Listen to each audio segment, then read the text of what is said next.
긴 글 쓰고 싶은 욕심은 없어요? 진짜 너무 많아요. 제가 상상한 SF 소설 주제가 있는데 한번 들어보실래요? 네네. 아니 공개해도 돼요? 아, 공개해도 되죠. 상관없어. 아니면 누구나 써도 돼요. 나도 쓸 건데 님도 써도 돼요. 이런 느낌.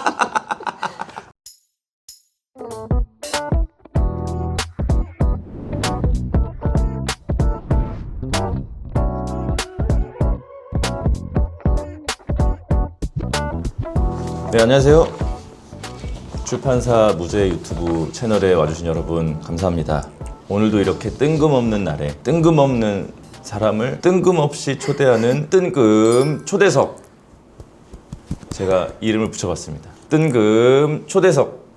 와, 오늘도 뜬금없지만 아주 특별한 분 모셨습니다. 제가 아주 개인적으로 무척 좋아하는 뮤지션 김필선 씨 모셨습니다. 자기소개 한번 네. 부탁드립니다. 안녕하세요. 저는 싱어송라이터 김필선이라고 합니다. 반갑습니다. 저희 뜬금 초대석에 초대받은 소감이 어떠신가요? 좋아요. 뭔가 좋아.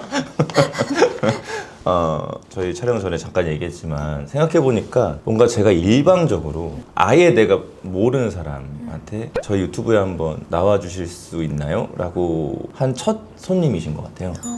그래서 오늘 내가 왜 김필선이라는 뮤지션에게 빠졌는지, 그리고 그 김필선의 매력을 찾아가 보는. 하지만 사실 저는 마냥 뜬금없지만은 않다는 생각이 드는 게, 책을 굉장히 좋아하시죠.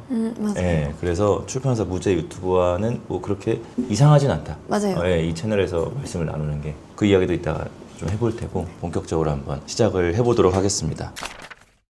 자, 김필선이라는 뮤지션에 대해서 제가 처음 이제 알게 됐던 순간이 저 아직도 기억나요. 마마라는 노래였는데, 이게 언제 나온 노래인가요, 정확히? 이게 21년도쯤? 21년도. 네. 그 마마의 첫 소절, 머릿 가사가 마마 왜 내 심장은 가짜야, 이 노래를 제가 처음 듣고 그 멜로디와 그 창법과 가사와 모든 것들에 좀 충격을 받은 모양이에요. 왜냐하면 그 다음날 촬영장에 갔는데 제가 그 노래를 계속 읊조리고 있는 거예요. 나도 모르게. 네. 근데 내가 부르는 노래는 그 노래가 아닌 것 같은 느낌이 계속 들어서, 예를 들면 이런 거예요.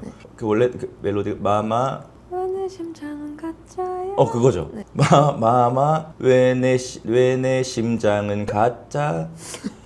뭐지? 아닌데 이거?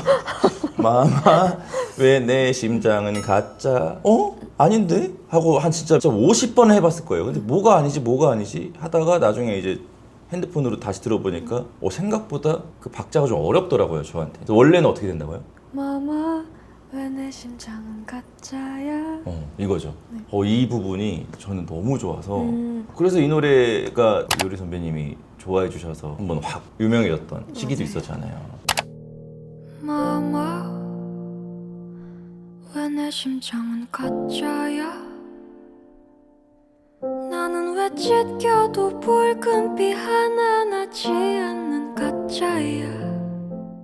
이 마마의 가사, 그리고 특히 첫 가사는 어떻게 나오게 된 거예요? 이 마마 가사 얘기할 때 좀 항상 부끄러운 게 뭐냐면, 이게 쓴 거는 20살 때 쓴 거여가지고 너무 유치해서. 지금 몇 살이죠? 28살. 8년 전에. 네. 그래서 이게 그냥 로봇의 마음. 로봇의 마음. 네. 그래서 사람들이 가사 뭐 어렵다, 뭐 낯간지럽다 이렇게 말씀하시는데, 그냥 로봇이 부르는 노래라고 생각하면은 뭔가 가사 이해하기가 쉽거든요. 왜냐면은 로봇은 감정을 배우긴 배우지만 막 주변에서 막 너는 만들어진 기계 심장이고 기계니까 감정을 못 느낄 거야 라고 할 거 아니에요.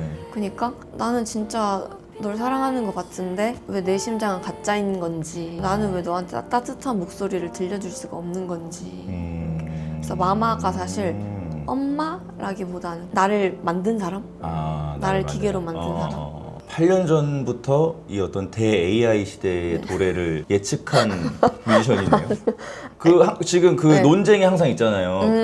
그래서 그 로봇이, 이 AI가 감정을 습득하면 어떻게 될 것이냐에 대해서 우리는 항상 논쟁을 하잖아요. 그거를 8년 전에 이미 노래로 만들고, 그게 한 3, 4년 있다가 갑자기 맞아요. 유명해진 거죠, 노래가. 뭔가 해안이 있었네요. 앞으로 그렇게 소개하세요. 이 노래는 내가 AI 시대, 아니에요. 이 대 AI 아니에요. 시대가 괜찮아요. 도래할 것을 예상하고 8년 전에 20살 때 심지어 만든 노래다. 제가 다시 한번 소개- 들어주세요라고 소개하세요. 아닙니다. 근데 그 로봇의 감정이라고 하니까 확 저도 가사들이 이해가 되네요. 왜 내 심장은 가짜야? 나는 왜 찢겨도 붉은 피 하나 나지 않는 가짜야? 이해가 확 되네요. 근데 사실 이런 소재들, 이런 가사의 원천, 영감의 원천들은 늘 어딘가 책에도 있었던 것 같아요. 제가 좋아하는 로봇이라는 희곡에도 그건 1800년대에 쓰여진 글이거든요. 그 희곡에서 로봇이라는 단어가 처음 나왔어요. 그래서 현재 그걸 다 로봇이라고 부르는 거예요. 그 글에서 나와서.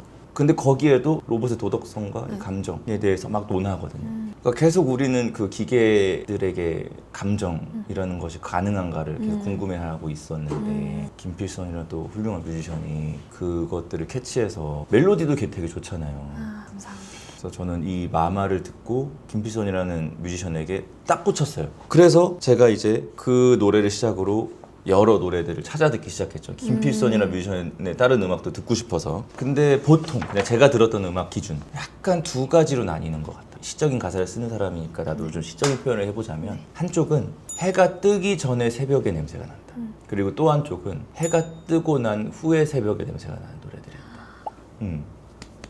그게 딱 두 개로 좀 갈리는 것 같아요. 이게 무슨 뜻이냐? 해가 뜨고 난 다음에 새벽에는 그 아주 파란 새벽의 감정은 뭔가 조금 더 감정적이고 사랑의 크기도 커지고 그리고 그것이 약간 회한으로 다가오는 맞아요. 그런 냄새가 나는 시간대라면 어두운 새벽 2시, 3시 뭐 이럴 때 약간 예민해지고 조금 화도 나고 좀 과감해지는 시간대라고 생각이 드는데 이제 이런 가사가 있어요. 뭐 삿포로에 가자고, 달을 보러 가자고. 그게 사랑한다는 말인 걸 알면서 사랑한다고 말하지는 말자고. 이게 삿포로에 갈까요? 라는 노래의 가사죠. 그리고 겨울의 태양에겐 어쩐지 무거운 향기가 날 것 같아요. 요거는 약간 그 해가 뜬 다음에 새벽에 어떤 화자가 사랑하는 사람을 떠올리면서 하는 노랫말 같고, 자 어느 한편으로는 내가 너 안 사랑하면 어쩔래, 그래도 좋다고 웃네 굿키드. 약간 힙합 같은 가사가 좀 있어요. 요거는 굿보이라는 노래죠. 맞아요. 그리고 Kill the Light, 네가 나를 원하게, 칠흑 같은 어둠 속에서 네가 나를 꼭 안게. 요거는 야수. 야수. 네. 요거는 또 약간 과감하잖아요, 표현이. 하지만 이 모든 가사들이 전부 다 표현이 좀 시적이에요. 이런 표현들은 보통 어디에서 건져오시나요? 제가 근데 항상 혼잣말을 좀 많이 하는데 그 혼잣말에서 조금 괜찮은 혼잣말을 했으면 단어만 바꿔가지고 일단 메모장에 놔둬요. 그래가지고 나중에 그거를 이제 쏙쏙 골랐어요. 근데 이게 진짜 항상 혼잣말이라고 하면은 그럼 혼자 길거리에서 네. 내가 너 안 사랑하면 어쩔래? 아니요 그게 그래도 좋다고 웃네? 아니, 이렇게 막 혼잣말 하고 다녀요? 자세히 기억 안 나지만 뭐 니가 안 하면 어떡할래? 어쩔래? 이런 혼잣말을 제가 했겠죠? 근데 혼잣말이라고 하면은 다들 좀 뭔가 이상하게 네. 오해를 하시거나 이해를 못 하시는데 우리 모두 혼잣말을 하죠. 네네. 근데 제가 그 독서 습관이 막 네. 그렇게 좋진 않거든요. 한 번에 엄청 많이 사서 릴스처럼 보고 넘기고 보고 넘기고 보고 넘기고 그렇게 그냥 빨리빨리 넘겨요. 그게 무슨 소리예요? 책을 많이 사서 많이 사서 빨리 보고 빨리 치우고. 그 다 보긴 해요? 네. 파파파 네네네. 옛날에 그 속독하는 애 그 뭔지 알아요? 그런 그 정도 이렇게 해가지고 아니, 그래서- 다 봤습니다. 한 1시간, 2시간 정도 걸리지만 어. 그냥 그래도 한 번에 몰아읽기 때문에 막 필사 같은 것도 안 하고 필사. 네, 그런 좋은 독서 습관이 없는데 근데 어. 그래서 릴스를 보다 보면은 네. 유행어나 그 릴스에 나오는 챌린지 노래 같은 게 뭔가 자동으로 기억되고 몸에 체화되잖아요. 그런 느낌으로 그렇게 막 책을 보고 있으면은 막 되게 인상적인 문장이나 막 내 인생에 막 남는 교훈 이런 게 남을 때도 있지만 그것보다는 좀 글 쓰시는 작가님들이 쓰는 단어나 뭐 문장 배열이나 그런 게 자동으로 좀 체화가 되는 것 같아요. 그래서 그게 좀 혼잣말에 나타나는 것 같아요. 그럼 혼잣말도 굉장히 문학적으로 그렇진 않은데. 그게 사랑한다는 말인 걸 알면서 사랑한다고 말하지 말자. 이렇게 혼잣말을. 아니요, 그렇게는 안 그건 아니에요? 절대 그렇게 하지 않아요. 책을 많이 읽으시나 보네요. 많이는 읽어요. 교보문고로 한 20권 이렇게 산 다음에 그걸 그냥 계속 읽어요. 근데 저 하루에 막 몇 권씩도 읽고. 진짜? 근데 그러고 나서 또 한두 달 안 읽고 그리고 또 와르륵 사서 읽고 그러다 보니까 이거 촬영하기 전에 막 인생책 물어보시고 그러셨는데 네. 그것도 사실 잘 기억도 안 나고 보통 책은 기억 잘 안 나요. 네네네네. 다시 잘 읽지도 않고 네. 그래서 제가 좀 독서 습관이 안 좋다고 항상 말하고 다녀요. 그럼 이제 좋은 독서 습관이라고 생각하는 건 필사도 하고 제독도 네, 하고 그리고 막 밑줄 인- 그어가지고 밑줄도 막 긋고 내 인덱스도 붙여놓고 막 인생 바뀌고 막 그런 거. 네. 그런 정도는 그러면 해야. 어디 가서 함부로 하지 마요. 그러면 사람들이 책을 이제 멀리해. 아 그럴 수 있어요. 그냥 그럴 수 있어요. 나는 필선 씨처럼 네. 책 보는 게 최고라고 생각해요. 그냥 많이 사서 네. 계속 보고 남는 거 없어도 보고 맞아요. 그 릴스 보는 것처럼 물론 릴스보다 책이 좀 더 오래 걸리기도 하고 맞아요. 그 대신 릴스보다 조금 더 남는 건 있을 거예요. 그리고 아무래도. 맞는 장르를 찾으면은 어쨌든 쇼폼도 도파민이니까. 그렇죠. 근데 책도 진짜 가장 깨끗하게 정제된 그 도파민을 주니까 저는 또 영화나 그런 걸 잘 안 보거든요. 왜냐면 제가 상상할 수 없잖아요. 영화는 눈앞에 다 보이니까. 네네 그렇죠. 근데 책은 또 내가 가상 캐스팅 해가지고 막 상상해서 읽을 수가 있으니까 그래서 너무 좋은 것 같아요. 책. 아주 좋아하시는 모습이 방금 보였어요. 아. 책을 생각하니까 막 미치겠는 표정이었어요 네, 방금. 재밌긴 해요. 책. 가사를 보면 이 사람은 책을 가까이 하고 있는 사람이겠구나라는 어떤 확신 같은 것이 좀 들어요. 그래서 어제 얘기하고 싶은 책 있느냐라고 했을 때 세 권을 골라주셨어요. 네. 천선란 작가의 이끼숲, 네. 조예은 작가의 트로피컬 라이트, 네, 정보라 작가님의 고통에 관하여. 이끼숲은 제가 읽었고 트로피컬 라이트도 안에 들어있는 수록작들을 몇 편 읽었던 기억이 있고 뭐 정보라 작가님은 이제 어떤 글을 쓰시는 분인지 대충은 아니까 그리고 너무 또 훌륭하신 작가님이니까 이 세 책과 세 작가님을 이야기했을 때 아 요 사람 약간 요런 거에 빠져있는 상태구나 지금 그냥 천선란 조예은 정보라 하면 SF. 하는 게 있거든요. 장르물 작가분들이시고 거기서 절대로 개인을 놓치지 않고 하지만 그 사건들이 평이하거나 하지 않고 굴곡이 굉장히 복잡한 그런 책들을 쓰시는 작가님들이잖아요. 그러니까 이 세 책을 골라주신 이유는 뭐예요? 일단 이끼숲은 인생 제 얘기 맞아요. 그래요. 왜냐면 제가 별이라는 소재를 되게 좋아하거든요. 노래도 자주 나오고. 근데 태어날 때부터 이제 이 지구 위의 도시가 멸망해가지고 그쵸. 네. 밑에 지하 세계에서 사는데 근데 거기 이제 가짜로 별을 만들어 볼 수 있는 공간을 만들어 놨잖아요. 네네네네. 그 지하 도시에 그런 공간을 만들어 놨다는 설정 자체도 너무 저한테는 벅차고 감동적인 장면이었는데 거기서 이제 밤하늘 별을 좋아해서 계속 보고 있는 거를 그 친구가 아마 묘사하는 걸 거예요. 거기서 막 마르코는 계속 밤하늘의 별을 저렇게 쳐다본다. 비록 밤하늘 별자리의 이름을 알지는 못하겠지만 좋아한다는 게 꼭 그걸 다 알아야 된다는 건 아니기 때문에 이런 말이 있는데 너무 그래. 좋은 거예요. 그거 진짜 하나 더 말해도 돼요? 네. 그리고 그 바로 다음 페이지에 이제 옛날 사람들은 그 막 북두칠성 이런 거 별자리 보고 길을 찾잖아요. 네네네. 그러니까 이제 옛날에 지상에서 살던 별을 보고 살던 사람들의 유전자가 아직 내려와가지고 이 지하세계에 사는 사람들도 별을 그리워할 수 있다. 길을 헤맬 것 같을 때마다 막 별을 보고 싶게 된다. 이런 막 문장이 있거든요. 전 그게 너무 좋은 좋았어요? 거예요. 딱 그 장면이. 그리고 그 첫 번째 에피소드가 되게 슬프잖아요. 맞아요. 네. 있어요? 봤어요. 맨 처음에 이게 근데 그 내용을 스포하면 안 되죠. 아니 어느 정도는 괜찮아요. 근데 너무 결정적인데. 아 그래요? 그, 네네네. 그거는 네, 그건 안 되죠. 네.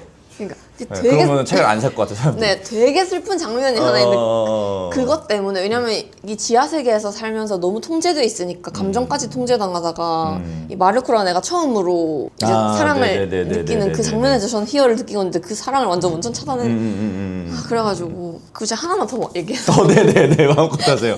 천선란 작가님 좋아하시겠는데 나 오늘 문자 한번 보내야 되겠네. 아니 그리고 이게 지금 여기 잘 나오는지 모르겠는데 빛을 비추면은 약간 그러네. 그러네요. 네, 약간 이게 나오거든요. 이게 네네. 제가 야수라는 노래가 있는데 Kill the Light 네. 이게 불을 다 꺼주면 좋겠다고 맞아요. 그래서 내 모습이 안 보이게 아예 눈을 감고 나를 사랑해줘 막 이런 느낌인데 이 이끼수 다 읽고 나서 표지를 보는데 딱 이게 비치는 거예요. 그래서 야수라는 노래는 진짜 모든 건 빛으로 가기 위해서 있는 거구나. 딱 이런 생각이 드는 거예요. 빛을 비치니까 이 숨겨진 이게 나타나니까.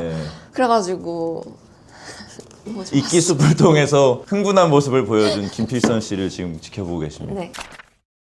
나머지 책들은 나중에 천천히 또 얘기해 볼까 봐요. 네. 저희가 이거는 다음에 또 아마 기회가 있을 거라고 저는 생각하거든요. 그때 또 한번 풀어보죠. 네. 오늘은 이끼숲까지만 한번 풀어보면 좋을 것 같아요. 이 열정을 분산하지 말죠. 네. 그러니까 필선 씨가 약간 제가 봤을 때는 그 먹히는 문법보다는 네. 조금 더 그 인물한테 다가가서 내밀하게 이야기하는 걸 더 좋아하시는 것 같아요. 네. 고통에 관하여에 대해서 한마디만 네네네. 고통에 관하여라는 책이 고통 없애주는 약 하나를 맞아요. 개발된 그렇다고 거잖아요. 그러더라고요. 근데 네. 거기서 나오는 문장 중에 인간은 평생 자기 안에 고립돼 있다라는 문장이 있거든요. 그 문장 하나를 보기 위해서라도 꼭 봐주세요. 그리고 그게 재밌으셨으면 호르몬 체인지라는 최정화 작가님 책도 꼭 봐주세요. 이것도 한마디만 해주세요. 네네네. 네. 젊어지는 그 수술이 개발되는 네네네. 내용이거든요. 네네. 근데 젊어지는 수술을 하면은 당연히 다 개발되면 좋을 거라고 생각하잖아요. 근데 거기는 우리 엄마가 50살인데 갑자기 21살 돼서 핫팬츠 입고 내 앞에 나타나. 그러면은 뭔가 분열이 올 거 아니에요. 딜레마가 오고. 그런 식으로 되게 다양한 관점이 많아가지고 있는 그대로 받아들이자 하는 그런 사이비 교훈 같은 것도 만들어지고. 네네. 뭐 저거 고통에 관하여 저 못 봤지만 대충 줄거리 비슷하네요. 고통받는 네, 사이비. 네. 네, 그래서 꼭 보시기 바랍니다. 네. 야, 저 여기 채널에 나온 사람 중에 책 얘기하면서 이렇게 막 갑자기 사람이 변하는 걸 처음 봤어요. 고정으로 한 몇 번 나오실래요? 누구보다 책을 잘 소개하고 책을 사랑하는 이 모습을 보면서 난 아직 멀었구나라는 생각이 듭니다. 아닙니다. 작가님들 진짜 좋아하시겠어요. 혹시 황정은 작가님 책 보신 적 있어요? 계속 해보겠습니다. 계속 해보겠습니다. 네, 보셨어요? 한 건. 저는 그 황정은 작가님 되게 좋아하는데 필선 씨 노래 들으면 약간 황정은 작가님도 생각나요. 혹시 무슨 책? 제가 제일 좋아하는 건 디디의 우산. 어, 이라는 책이랑 연년세세라는 책이 있어요. 명작입니다, 명작. 한번 봐보세요. 네. 휘몰아친 대화가. 이거 한번 무제 책장 한번 넘겨주세요. 필선 씨도 책이 하나 있어요. 그리고 제가 김필선이랑 뮤지션이랑 대화를 한번 해보고 싶다라는 결정적인 계기가 된 게 바로 그 책이었거든요. 이 책이 있어서 내가 이 사람한테 이 출연을 제안할 수 있겠다라는 어떤 흥분감도 있었어요. 왜냐면 뭐 아무것도 모르는데 나와주세요 하는 건 저 사람도 좀 이상하게 생각할 것 같은 느낌이 드니까. 근데 책이 있으니까 이제 책 이야기를 한번 해보면 되겠다라고 해서 제가 이제 연락을 드린 결정적인 계기가 됐는데 이 책입니다. 소개 한 번만 부탁드릴게요. 이건 제 미공개 가사집이고 사실 그냥 메모장에 있는 글들을 다 엮어놓은 거여가지고 사실 미공개 가사집이라고 하기에는 조금 민망하게 짧은 글 페이지도 있고 그래도 다 100% 저의 글입니다. 이 책은 출판사에서 제안을 한 거죠? 네, 그래서 제가 처음에는 출판사에서 이제 출간 제의가 왔다고 해가지고 저 그럼 SF 쓸래요 이랬거든요. 시간이 없다고. 빨리 내야 된다. 네네. 그리고 웬만한 기성 작가님들께서도 엄청 오래 걸리는데 필선 씨도 오래 아마 걸릴 텐데 지금 한 3개월 안에 내야 되니까 안 되겠다고 해가지고. 그때 이제 마마랑 뭐 이런 거 방송 많이 나오시고 할 때 네, 이제 맞아요. 바짝 벌라고. 저는 죄송합니다. 그 마음 충분히 이해해서 빨리 내야지. 지금 이 원석이 지금 있는데 이 사람의 글을 지금 있는 거 다 내놔 이렇게 해가지고 책을 엮고 나 같아도 그러겠어요. 그래서 제가 이 책을 봤어요. 가장 크게 느끼는 거는 이제 막 시작하는 뮤지션의 과거의 몇몇 순간들을 좀 공유받는 느낌이라고 해야 되나. 그러니까 말씀하신 것처럼 이 사람 메모장 훔쳐보는 느낌. 근데 이게 그냥 뭐 아무나가 아니라 그냥 이 사람의 가사 때문에 이 사람의 음악을 듣는데 내가 이 사람의 메모장을 털어볼 수 있다라는 거는 굉장히 매력적인 일이잖아요. 이 사람이 이런 생각하는구나. 그러니까 예를 들면 이런 거예요. 2020년 9월에는 이 사람이 비둘기를 보고 이런 생각을 했구나. 뭐 예를 들면 그런 거죠. 21년 5월에는 이 사람이 밤에 하늘을 좀 보다가 또 이상한 생각을 했구나. 이런 것들이 사실상 특히 팬의 입장에서는 특별하거든요. 그래서 저는 그런 생각 들더라고요. 내가 좋아하는 어떤 아티스트의 예를 들면 그 사람이 가수야. 그럼 그 사람이 본업인 앨범을 듣는 것도 매력적인 일이지만 그 사람이 쓴 글을 모아놓은 책을 읽는 것도 정말 매력적인 일이구나. 다시금 느끼게 됐어요. 그래서 그냥 입장 바꿔서 뭐 조금 주제 넘지만 이제 저도 책을 한 권 냈었는데 나를 좋아해 주시던 어떤 분들이 이렇게 공유받는 느낌이었겠구나라는 생각이 들어서 지금은 제가 뭐 이제 뭐 모종의 이유로 책을 절판했지만 그때 당시에 제 팬분들이 내 글을 보고 이런 괜히 좀 흐뭇하고 뿌듯하거든요. 이 사람의 어떤 생각을 이렇게 알게 됐다라는 게 그 느낌을 제가 이 필선 씨 책을 보면서 받았어요. 전 사실 이 책이 너무 그냥 제 메모장을 진짜 그냥 적은 느낌이어서 항상 좀 제 팬 이름이 민들레거든요. 근데 민들레 분들이 이 책을 샀다고 하셔서 막 사인 받으러 오시고 할 때 너무 뭔가 민망했거든요. 왜요? 왜냐면 어쨌든 뭐 제가 열심히 쓴 글들이긴 하지만 너무 성의 없어 보일 수도 있는 글 같아서 근데 뭔가 대표님 말씀 들으니까 뭔가 생각이 바뀌었어요. 네, 그거는 뭐 저도 근데 무슨 마음이 정확하게 알고 아직도 저 약간 그렇게 생각하거든요. 아 약간 창피하고. 근데 영화도 그렇고 책도 그렇고 음악도 그렇고 그냥 모든 작품들은 그 소비자가 내 거로 만드는 거라고 저는 생각을 하거든요. 자기가 어떻게 해석을 하고 어떤 감정을 느끼는 건 이 사람의 몫인 거고 이 사람이 느낀 것까지 내가 그러지 마세요라고 할 권리는 없겠구나. 그러니까 이 사람이 이걸 싫어할 수도 있고 좋아할 수도 있고 좋아해주면 땡큐인 거고. 그래서 그냥 저는 이 책을 보면서 굉장히 뿌듯했어요. 그리고 약간 그런 생각 드는 거예요. 이 사람이 금방 사그라들 가수는 아닐 것 같아. 할 얘기가 많겠구나. 앞으로 나올 가사말들도 꽤나 있겠구나. 김필선의 음악을 조금 더 오래 들을 수 있겠다라는 생각도 들어서 팬으로서는 아주 흐뭇한 책이었다. 라고 생각이 듭니다. 그 사진은 누가 찍은 거예요? 이거요? 아니. 이거는 포토그래퍼가 찍었을 거고 자기 사진이잖아요. 뭐 이런 거. 중간중간에 네. 제가 찍은 것도 많고 뭘로 찍어? 핸드폰 찍은 거예요? 핸드폰 네. 잠깐만요. 이거 핸드폰으로 찍었다고요? 이건 제가 찍은 거 아니에요. 전 이런 눈밭에 가본 적이 없어가지고 왜 눈밭에 가본 적이 없어요? 삿포로에 갈까요는 그럼 어떻게 만든 노래예요? 상상으로 상상으로? 그래요. 그거 궁금했어요. 네. 필선 씨 가사가 이 지금 메모, 네. 이건 사실 일기라기보다 메모죠. 네. 이게 자기한테 일어난 일들이 아닌 것들이 많다면서요. 내가 싹 다 다 상상이에요. 저는 그렇거든요. 그러니까 이 채널에서도 얘기한 적이 있는데 나한테 없는 건 쓸 수가 없다라고 저는 생각하거든요. 근데 어쨌든 쓴 거잖아요. 상상으로라도. 그럼 그 영감들은 어디서 오는 거예요? 그냥 혼자 상상.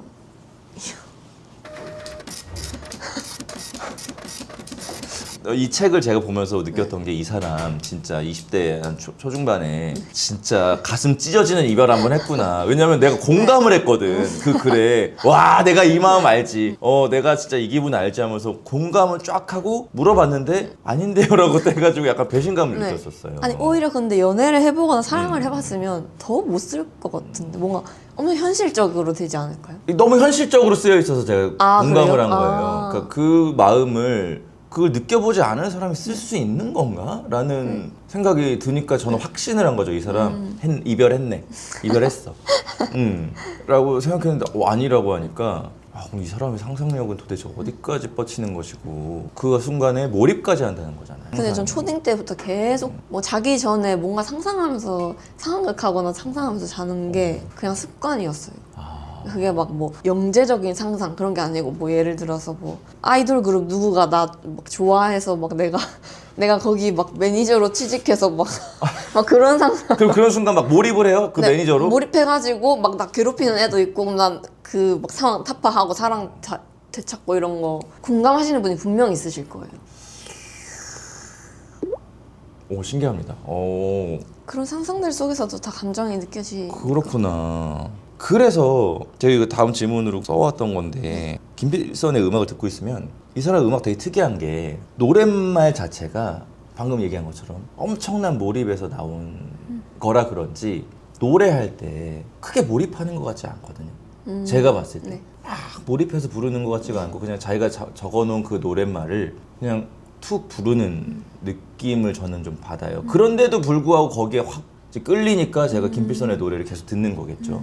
그러니까 좀 신기해요. 그 막 누군가는 노래를 막 몰입해서 불렀을 때 그 카타르시스를 주는 가수가 있고. 그러니까 저는 이게 약간 이제 쓰는 뮤지션의 매력이라고 생각하는데 본인이 이미 강력한 몰입감으로 쓴 가사들이었고 직접 쓴 거고 그거를 자기는 그냥 툭 부르기만 하면 된다라는 거의 매력인 것 같은데 저는 궁금해요. 그래서 노래를 만드는 김필선하고 노래를 부르는 김필선하고 좀 차이가 있는지. 노래를 만들 때는 진짜 말씀해주신 대로 엄청 몰입해서 쓰지만 노래를 부를 때는 사실 저는 항상 공연할 때 곡을 연달아서 안 하고 꼭 한 곡 하기 전에 곡 소개랑 가사 소개 전부 다 하고 한 곡 하고 계속 이걸 반복하거든요. 그래서 이제 앞에 다 설명을 했으니까 저는 이 사람들한테 그 설명을 설득만 하면 되는 거니까 그냥 진짜 말씀해주신 대로 내가 쓴 가사 그냥 이렇게 읊조려서 부른다라는 느낌인 것 같아요. 그런 느낌이 좀 들어요. 그게 굉장히 묘하거든요.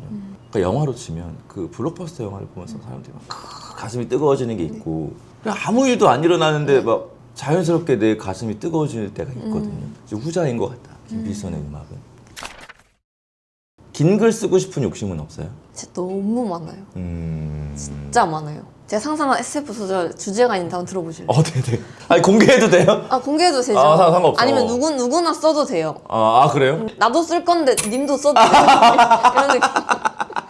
아니 진짜 이 소재는 진짜 제발 좀 써줬으면 좋겠어가지고. 아니, 근데 얘기해봐요. 막 특별하진 않아요. 일단 두 개가 있는데 이제 안드로이드가 되게 그 SF 소설에 뭔가 좀 스테디 같은 소재가 그렇죠. 됐잖아요. 근데 보통 안드로이드는 다 이제 막 감정을 가지고 사람들한테 반항하고 죽이는 안드로이드가 있고 사람을 너무나 사랑하는 안드로이드가 딱 있는데 이제 그것 때문에 또 여러 충돌이 일어나기도 하고 근데 저는 안드로이드는 저는 인간이 통제할 수 있다. 프로그램으로 통제할 수 있다라는 주의여서 일단 인간의 행복을 우선시하는 자기 주인의 행복을 우선시하는 안드로이드가 보편화된 세상인 거예요. 절대 안드로이드가 사람을 해치는 일이 없어요. 근데 안드로이드가 어느 날 갑자기 사람을 죽인 거예요. 이제 재판이 일어나요. 근데 봤는데 알고 보니까 이제 그 안드로이드가 판단하기에는 그 사람이 너무 불행한 거죠. 그래서 이 사람은 뭐 몇 %의 확률로 이 삶을 소실해야만 행복할 수 있었다. 그래서 이제 막 그 재판이 열리면서 그럼 이 사람은 이 인간을 행복하게 해준 거냐 아니면 그냥 죽인 살인범으로 봐야 되냐 해가지고 막 논쟁이 일어나는 거예요. 완전 딜레마가 막 되는 거죠. 딜레마에 대한 이야기. 근데 그것 때문에 그 안드로이드를 생을 마감하는 용으로 그러니까, 구하려는 사람들이 많아진 거예요. 그래서 일부러 막 그 안드로이드 와서 막 불행한 척하고 막 죽으려고 막 노력해. 근데 그 안드로이드는 기계니까 정확하게 분석해. 네, 근데 마지막에 그 주인공한테 너의 눈빛을 보고 있으면은 널 절대로 소실시킬 수 없다. 너는 살아있을 때 그리고 나와 함께 있을 때 가장 행복해 보인다. 그런 눈빛을 하고 있다. 이렇게 해가지고 다 감성적인 엔딩. 별론가요? 아니 잠깐만요. 이거 공개할지 안 할지는 제가 나중에 생각하고 무슨 계약서를 한다 쓰실래요? 이거 네. 괜찮은데? 좋죠. 하나만 더 말해도 돼요? 네네네 그러세요. 아니 진짜 이거는 뻔한 건데 이제 환경오염도 또 SF의 약간 주된 소재잖아요. 그렇죠. 그래가지고 지금 시대예요.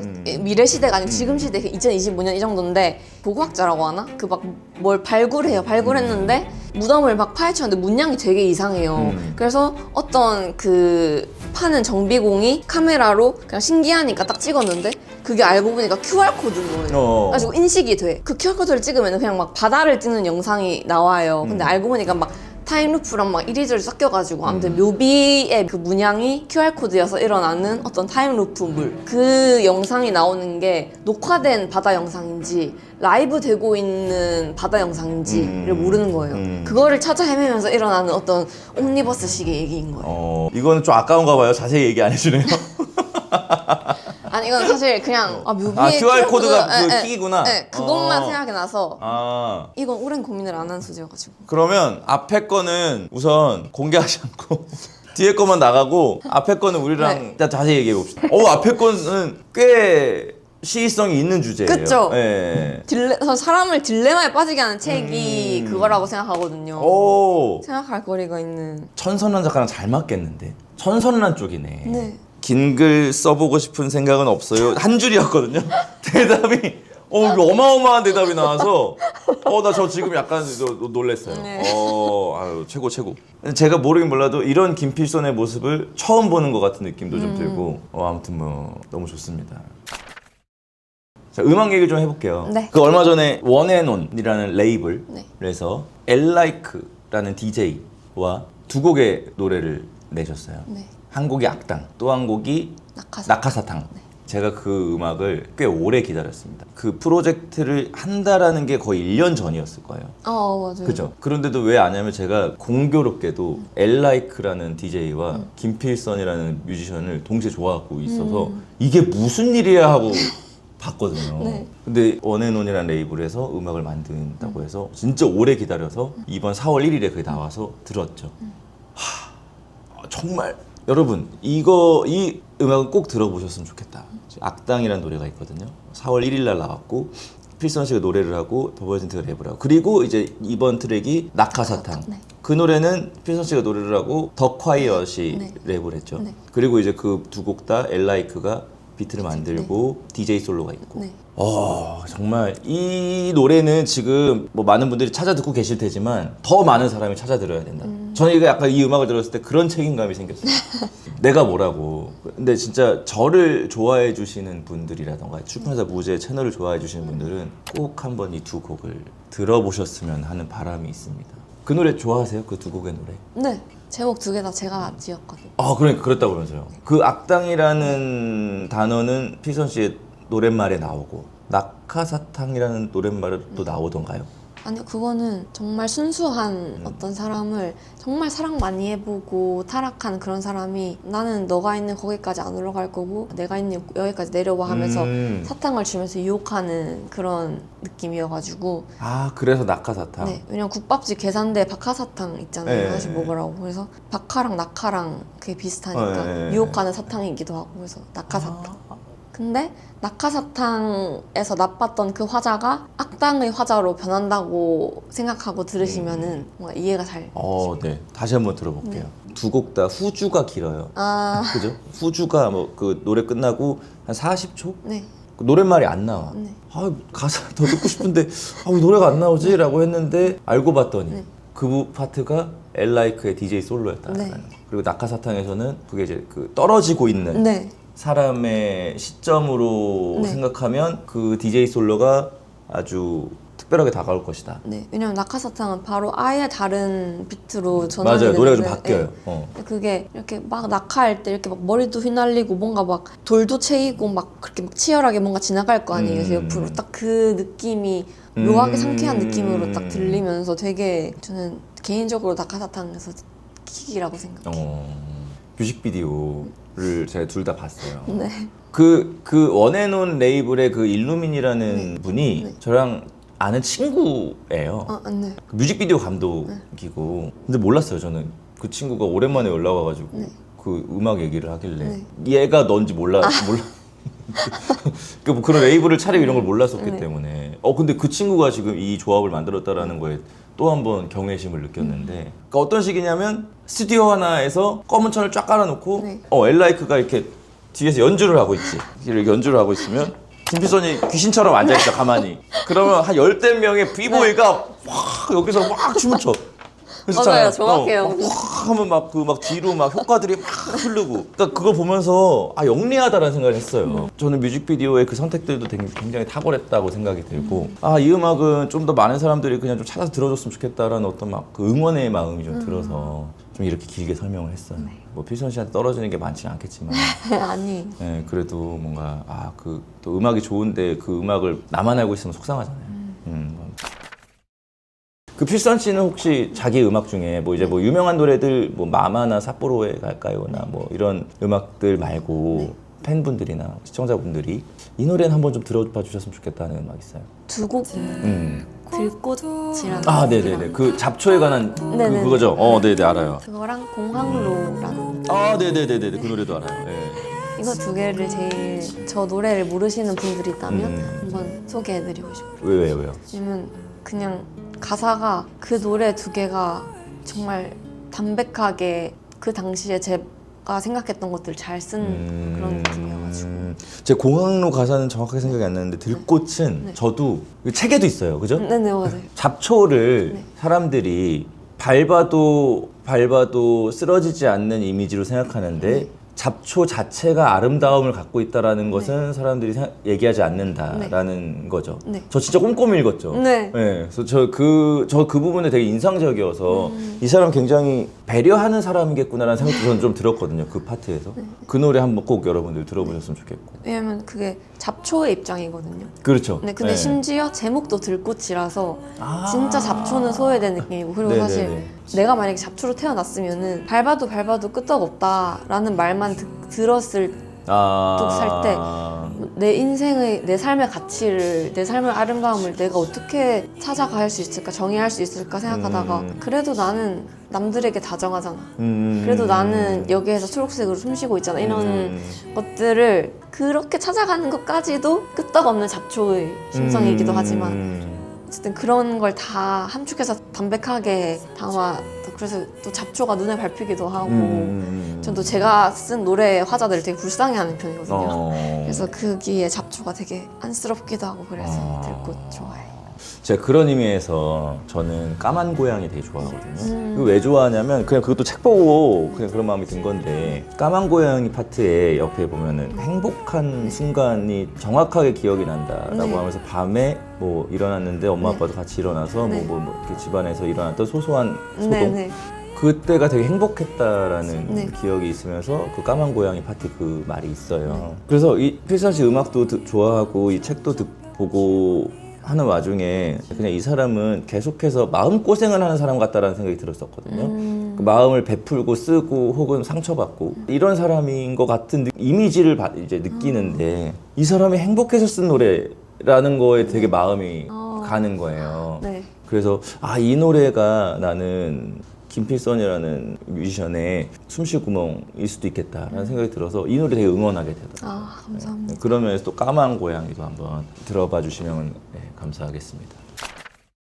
네, 뭐 이제 여러 가지 이야기를 나눠봤는데 저는 그 지금까지 얘기한 거를 종합해 보면 그냥 김필선이라는 뮤지션한테는 또 문장들이 계속 존재하는 것 같고 그 문장들이 모여서 노래가 되고 혹은 김필선이라는 뮤지션이 되는 것 같다라는 느낌을 받아요. 그래서 아까 말씀드린 것처럼 행복해요. 계속 노래를 들을 수 있을 것 같다. 이 사람은 계속해서 노래를 만들 수 있는 사람일 것 같다라는 생각도 들고 그래서 그래 이 쓰는 뮤지션은 정말이지 매력적일 수밖에 없구나 라는 생각을 또 한 번 하게 됐습니다. 앞으로 저희와의 협업도 어떻게든 무언가라도 만들어서 할 수 있도록 저희도 계속해서 한번 생각해 보려고 해요. 네. 또 오늘 와주셔서 정말 감사드리고 네, 저도 초대해 주셔서 진짜 네. 감사합니다. 뭐 이렇게 갑자기 휘뚜루마뚜루 마지막이 됐는데 보시는 분들한테 짧은 인사.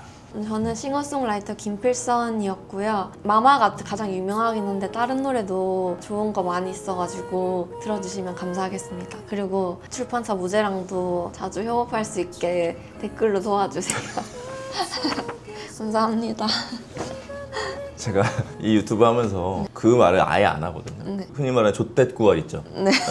그 아예 말을 안 하는데 게스트가 이렇게 먼저 말해주니까 저도 말할게요. 좋아요, 구독, 댓글, 알림 설정 부탁드리겠습니다. 오늘 이렇게 김필선 씨 만나봤고요. 재밌을 것 같았는데 생각보다 더 재밌어서 좀 놀랐습니다.